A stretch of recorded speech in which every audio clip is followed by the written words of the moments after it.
Buenos días, soy Lady Triana, estudiante del doctorado de Ciencias de la Educación y hoy estamos con la docente Mayra Pérez, con la que abordaremos los temas de las problemáticas educativas. Buenos días, mi profe. Buenos días, profe Ley. Bueno, para el día de hoy comenzamos con una pregunta muy importante. La primera de ella es, desde su perspectiva, desde su experiencia profesional, ¿cuáles considera son las tres problemáticas educativas más urgentes que enfrenta actualmente las instituciones y por qué? Bueno, yo creo que son tres, ¿no? Sí.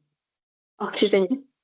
Yo creo que hay varios aspectos problemáticos, pero si habría que reducirlo a tres, sería primero un tema que tiene que ver directamente con la presencia de los padres en el hogar, y esto implica también enseñar límites claros, pautas claras, ¿sí? Para que el colegio no se vuelva en un grupo de personas que cuidan un poco de niños y ya, o sea, como en una guardería y no en lo que realmente debe ser la escuela. Sería como la primera. La segunda, me parece a mí que hay un problema con el uso de las redes sociales y todo lo que tiene que ver con la tecnología.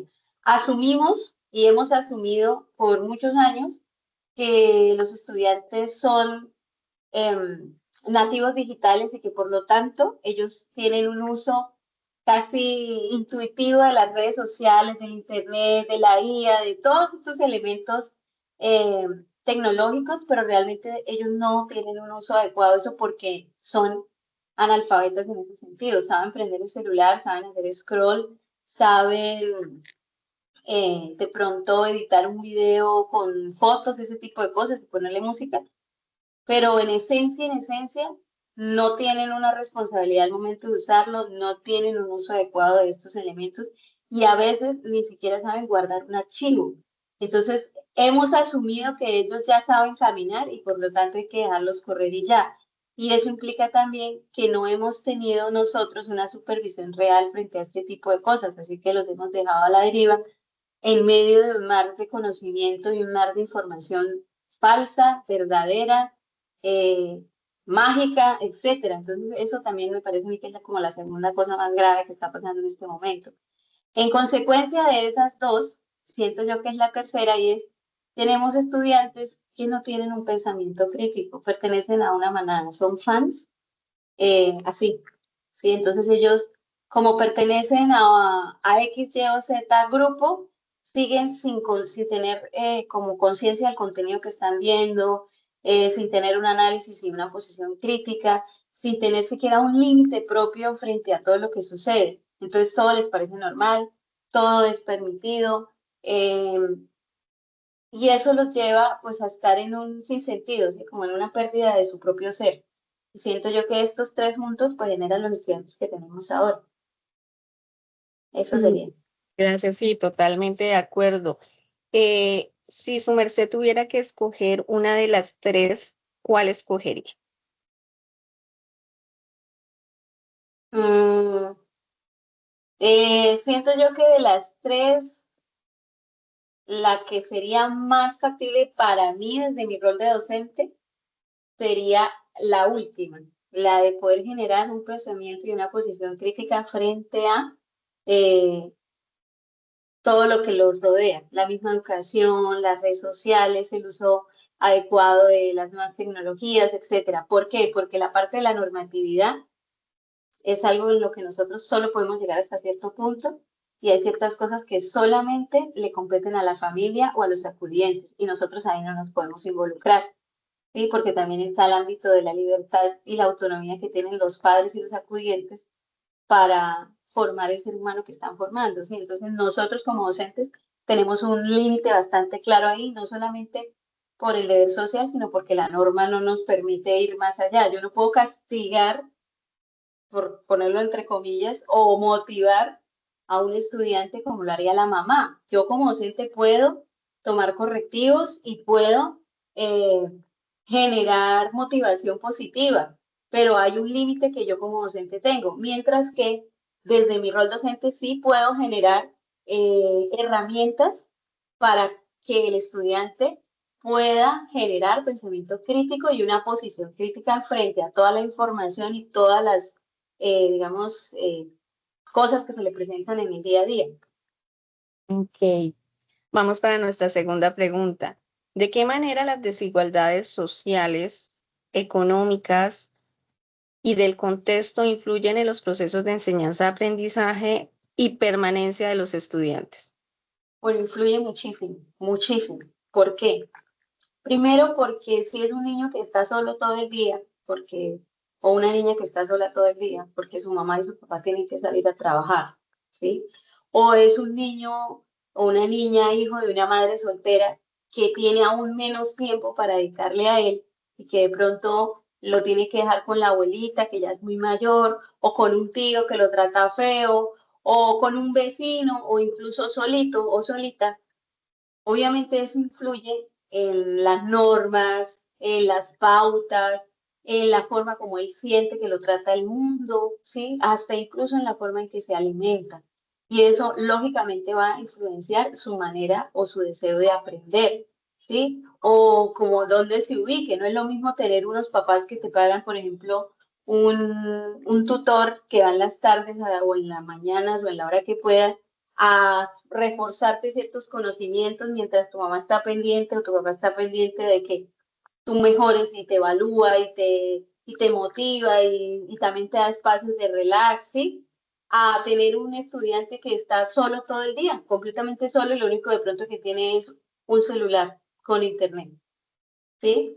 Y él suelto con todo eso, porque la mamá de pronto no tiene tiempo de ponerse a revisar o el papá no tiene tiempo de ponerse a revisar, ¿sí? Y eso en el caso de que este estudiante o esta estudiante tenga un papá y una mamá o un papá o una mamá.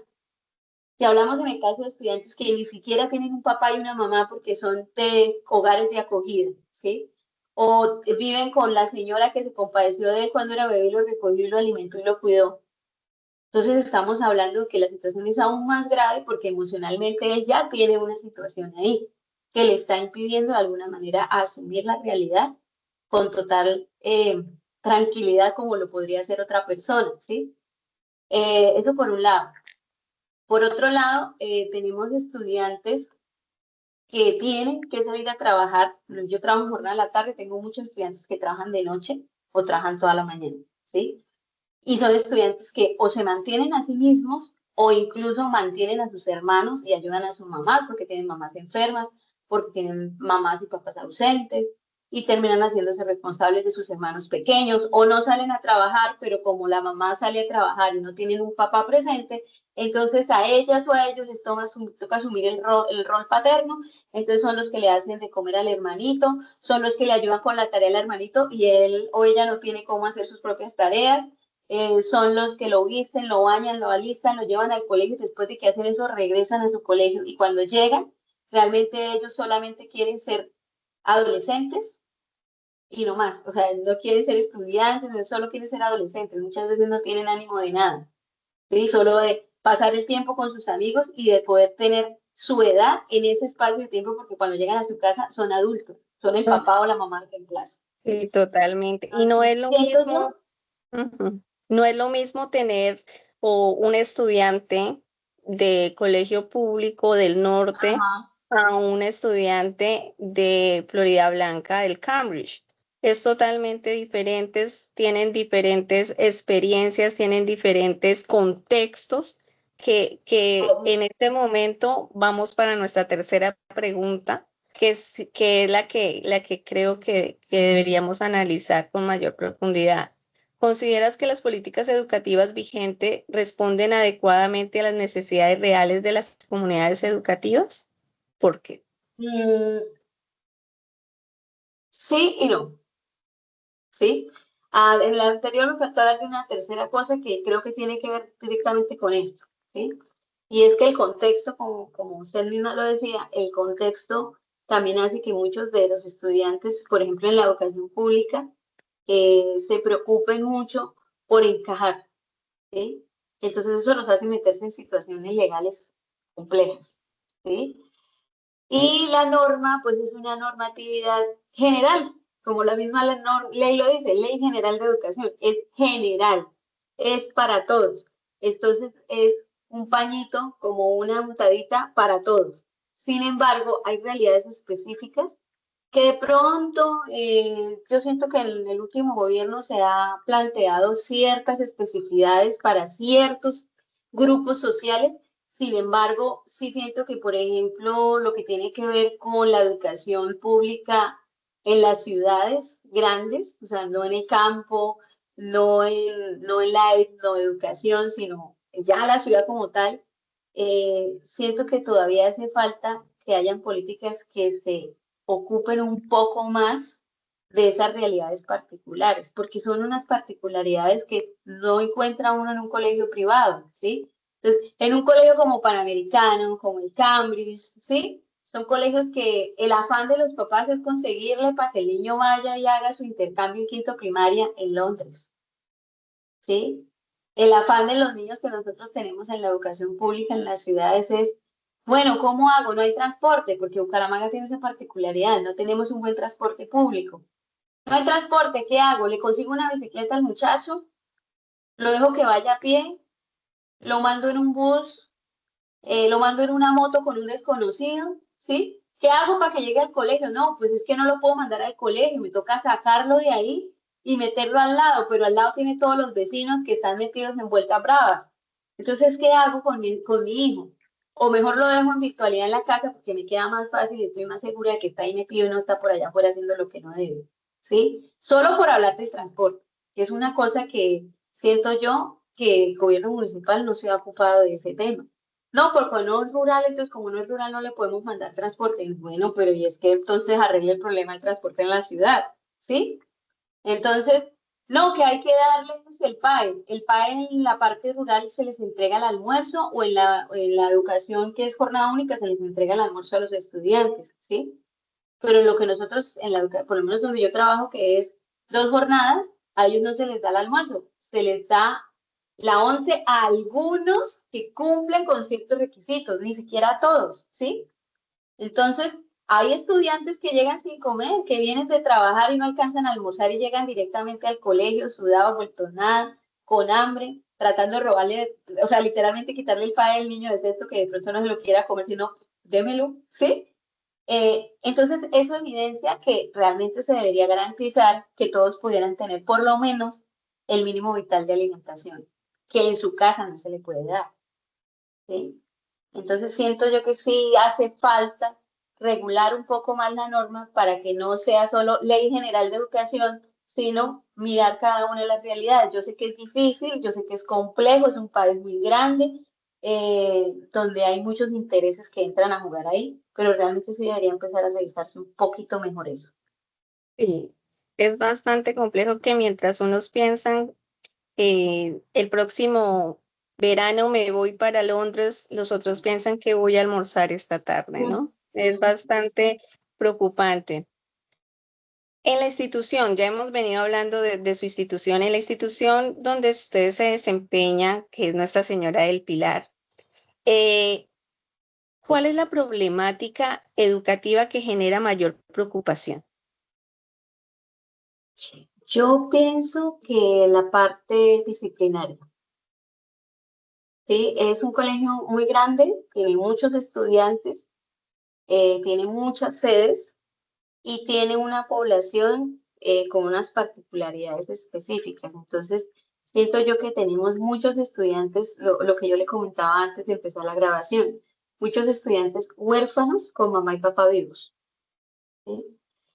Aparte que sí tenemos estudiantes huérfanos y estudiantes que ya tienen hogares de acogida, o sea, estudiantes que ya están en situaciones bien complejas o incluso estudiantes con situaciones de tipo legal complejas, ¿sí? Ya de tipo penal, de tipo, sí, o sea, situaciones que ya, digamos, como que traspasan ciertos límites. ¿Cómo llega un estudiante ahí? Obviamente un estudiante llega ahí por todo el contexto en el que está y pues sin dudar a duda muchas veces es porque su mamá y su papá no tienen el tiempo para estar pendiente de él y ponerle límites. ¿Por qué lo hacen? Bueno, porque la situación económica los lleva allá. Tampoco es que vamos a decir que son malos padres, porque a veces uno se da cuenta cómo se esfuerza una mamá o un papá por sacar adelante un hijo, trabajando todo el día de sol a sol, salen a las 5 de la mañana, llegan a las 10 de la noche, se acuestan a dormir, vuelven a levantarse para poderle darle lo básico a su hijo, porque tampoco es que le tenga muchos lujos. Entonces, un niño en ese contexto pues está solo en la calle todo el día, buscando afecto en sus amiguitos, y eso los lleva a cometer muchos errores.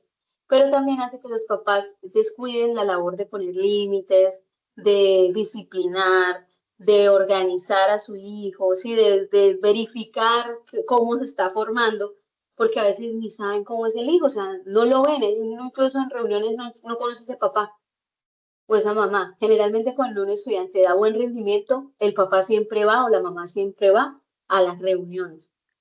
¿Sí? Mm. O si está en un hogar de acogida, su tutor legal está siempre pendiente de todo lo que hace ese niño o esa niña. Pero siento yo que el mayor problema que tenemos es el de la disciplina. Porque pues uno como docente, lo que le decía al principio, yo como docente puedo poner ciertos límites, pero yo hay cosas que no puedo hacer, de las que no me puedo pasar, porque legalmente hablando sería también un conflicto para mí. Y ellos lo saben, y como ellos lo saben, usan eso también a su favor, que ese es el otro lado, ¿sí? Pienso yo que ese es como el mayor problema. Y teniendo en cuenta esa problemática, ¿qué efectos tiene sobre el desempeño académico y pues de convivencia y de permanencia dentro de la institución? Pues obviamente si tenemos un estudiante que no sigue normas, que no sigue pautas, que es totalmente desafiante, ¿sí? Que genera conflicto con todo el mundo, pues es un estudiante al que va a ser más complejo hacerlo alguien motivado, ¿sí? Que se motive por lo que está haciendo, porque es alguien que está acostumbrado a responder a veces a la violencia, a la agresividad, a la coerción, y aparentemente reaccionan frente a ese tipo de comportamientos, pero a la larga usted va a ver y académicamente no dan. Claro, están acostumbrados a responder a un grito, por ejemplo, porque en la casa son así con ellos. Entonces ellos Exacto. simplemente se quedan callados y pueden mirarlo a usted con odio y eso y ya. Pero a la larga usted va a ver y ahí no hubo ningún proceso porque realmente no está motivado por estar ahí. Él está pensando cómo va a hacer para rayarle el carro a usted en cualquier momento, hacerle algo porque usted lo trató mal y él eso no se lo va a perdonar, o sea, él lo va a tener ahí. Pero realmente él no está ahí presente para aprender. Obviamente eso genera conflictos con los demás, ¿sí? Y entonces se crea una barrera aún más grande. Tengamos en cuenta que estos son estudiantes que no tienen confianza en los adultos porque los adultos les han fallado muchas veces. Y nosotros como adultos, pues si los tratamos de esa manera, vamos a recibir esa respuesta que ellos automáticamente dan. ¿Sí? Aparentemente están haciendo caso, aparentemente parecen muy organizados, muy juiciosos, pero realmente no. Y va uno a ver los resultados. No aprendieron porque no estuvieron motivados, pues también es una cuestión de motivación, ¿sí? Siento yo que eso. Sí, y además la casa, el hogar donde ellos viven, pues piensan que todo es supervivencia, o sea, no siempre miran que lo que se les está diciendo, lo que se les está ayudando, lo que se les está subrayando es para mejora, ¿no? Porque pues Ujú, ellos piensan y siempre viven como a la defensiva, a la supervivencia, a que yo no puedo confiar en nadie. Entonces, ujú, esto también conlleva a que ellos en el día a día no piensen en estudiar. Incluso muchas de las familias lo envían porque prácticamente es una obligación, pero que ellos consideren la educación como algo importante.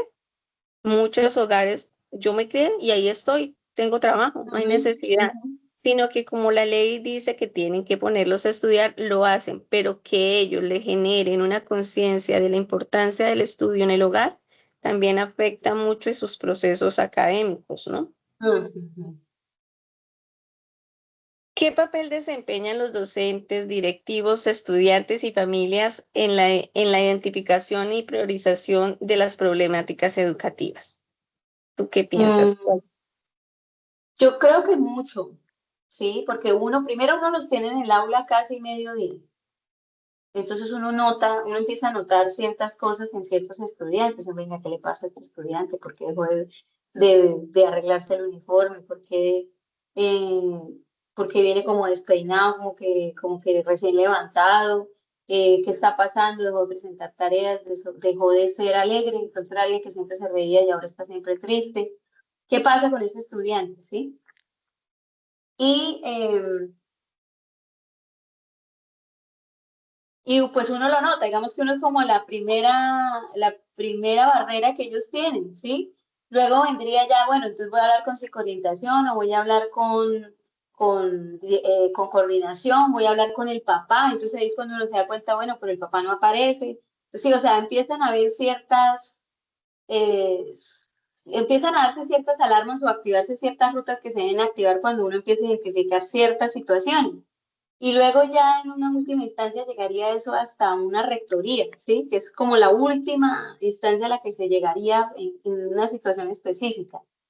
Sin embargo, siento yo que cuando uno de esos factores no funciona, la rueda se rompe, ¿sí? O sea, se quiebra algo y, y ya entonces se vuelve una barrera más. Por ejemplo, si el docente simplemente está en su propia realidad, porque también pues tiene sus propios conflictos, y no es capaz de identificar o simplemente ya no le interesa, porque eso Ujú. también pasa, perdió completamente el interés y la vocación, ya no le interesa.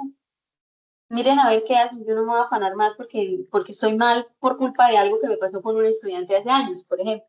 Sí, Entonces se rompe esa primera barrera y entonces el estudiante sigue así porque nadie identificó lo que le pasaba. Pero ¿qué pasó con él? No, nadie se dio cuenta. O se dieron cuenta y nadie dijo nada. ¿Sí? Eso sería cuando falla, digamos, el docente.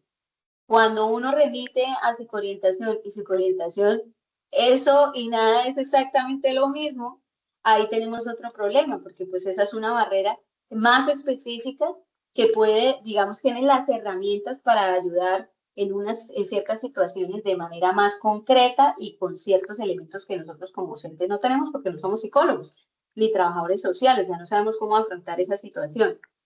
Si ahí no funciona, ahí ya empieza a ver, este estudiante dice, no, no me mande allá porque es que ese señor o esa señora no le importa lo que yo le digo. O me va a sapear, ¿sí? Me va a vender con mi mamá y mi papá. O esto y esto y esto. Entonces ahí ya hay una pérdida de confianza y ahí empieza a romperse otra barrera. Si se manda a coordinación, el coordinador lo único que dice es, ay, sí, sí, sí, váyase para el salón. Que eso también puede pasar, ¿cierto? O el coordinador dice, ay, sí, es que esa señora molesta mucho. Pues hasta ahí llegó porque él es el encargado, él, digamos, o ella es la encargada de mostrar de alguna manera ciertas pautas de corrección y es, digamos, una autoridad muy por encima del docente. Entonces, si al profesor no lo respeta ni el señor coordinador o la señora coordinadora, yo hago lo que sea, no pasa nada, ¿sí? Colecciono realmente. anotaciones en el observador. Sí, Ahora, si todo el proceso se hizo correctamente y llega a rectoría y rectoría dice, ay, lo que pasa es que esa profesora se la monta a los estudiantes. Todo el proceso que hizo el equipo llegó hasta ahí y se perdió, sí. ¿sí? La O se le importancia dice, del no trabajo en lo vuelva a equipo. hacer.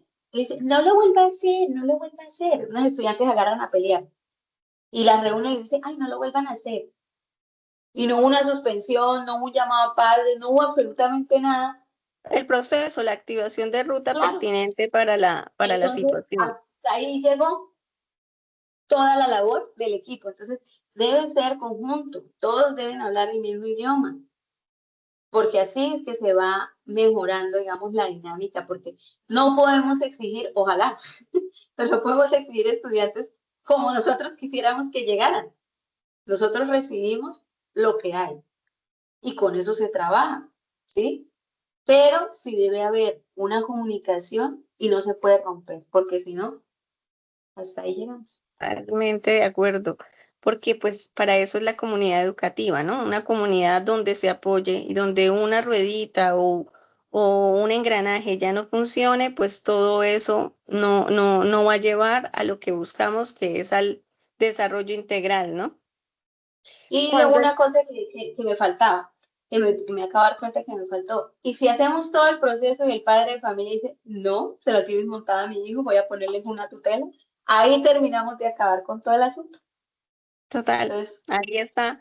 el proceso que las políticas educativas deben tener acceso, ¿no? O sea, no es solo un actor que tiene que manejarse. Estas situaciones de varios actores y los actores todos deben estar comprometidos, porque si no, no estaríamos haciendo absolutamente nada. Ujú. Llevando a todo esto, cuando existen múltiples problemáticas educativas en su institución, ¿cómo hacen para identificarlas y priorizarlas? Porque ya tenemos muchas, tenemos varias, pero ¿cómo hacemos para decir, esta es la que debemos enfocar, en esta debemos trabajar?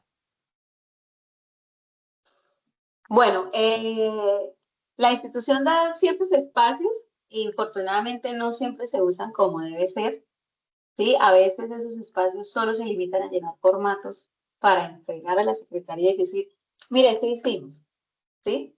Pero se supone que las reuniones de directores de grupo precisamente son para evaluar qué está pasando, para generar estrategias, para aplicarlas, para reevaluarlas, corregirlas y ir mejorando. O sea, la idea es que entre todos los directores de grupo se van a poner de acuerdo, mire, tenemos esta situación, vamos a tomar esta estrategia, ¿sí? Y hay docentes y hay grupos de docentes que realmente se toman muy en serio esta labor y uno se da cuenta, en el año hicieron tantos cambios, hicieron tantos movimientos de los estudiantes porque vamos a tratar de mejorar la disciplina, este está muy indisciplinado, vamos a poner este estudiante acá, este acá, vamos a repartir mejor, identificamos tal situación, entonces todos vamos a observar al estudiante, vamos a ir llevando un registro, vamos a estar un poco más pendientes, o sea, digamos que hay docentes que hacen eso en equipo, su grupo, pero hay otros que no, y ahí empezamos otra vez a flaquear. Están también las reuniones de jefatura de área o de áreas, que pues son reuniones más como para mirar la materia, cómo va, el área cómo va, qué debemos hacer, cómo motivar. Igualmente pasa exactamente eso. Hay profesores que se reúnen y realmente hacen su labor como debe ser, pero hay otros que no. ¿Sí? Entonces hay áreas de áreas y uno nota esas diferencias, se nota mucho. Eh, y también están, digamos, como ya reuniones más generales que permite la institución para decir, bueno, vamos a evaluar cuánta pérdida hubo, vamos a mirar por qué hubo pérdida, vamos a plantear estrategias para que eso no se dé, vamos a hacer una reunión disciplinaria, vamos a mirar a ver en convivencia qué está fallando, qué debemos mejorar, dónde debemos aflojar, dónde debemos apretar, ¿sí? Y muchas veces hay reuniones que se hacen muy bien y hay otras que simplemente llenar un formato, ya usted que puso así, yo lo pongo allá y lo entregaron y ya, pero no se aplica. Entonces, lo mismo, si todos vamos en la misma dinámica, pues bien, y si no, pues ahí tenemos como uno pasivo. Ok, listo. Pues, su merced dijo que una de las mayores problemáticas educativas que viven en su institución es la disciplina. Desde su perspectiva, ¿qué acciones o estrategias podría implementar para atender de manera efectiva esta problemática?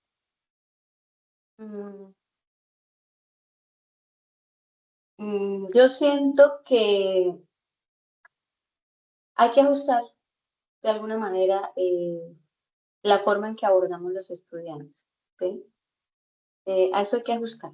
No se puede hacer con cuatro piedras en la mano porque lo que le digo, ellos van a hacer una reacción reactiva y ya, sea porque sean agresivos, sea porque sean agresivos pasivos. Pero eso no va a generar ningún cambio, ¿sí? Hay que encontrar la manera de motivarlos para que sean ellos mismos los que decidan involucrarse en el proceso educativo, ¿sí? Es difícil, pero no es imposible. Y sí se puede, ¿sí? Y también hay que ser coherentes. ¿Por qué? Porque ellos vienen precisamente de una relación con adultos que no son coherentes. Les dicen una cosa, hacen otra cosa y para ellos mismos aplican otra cosa.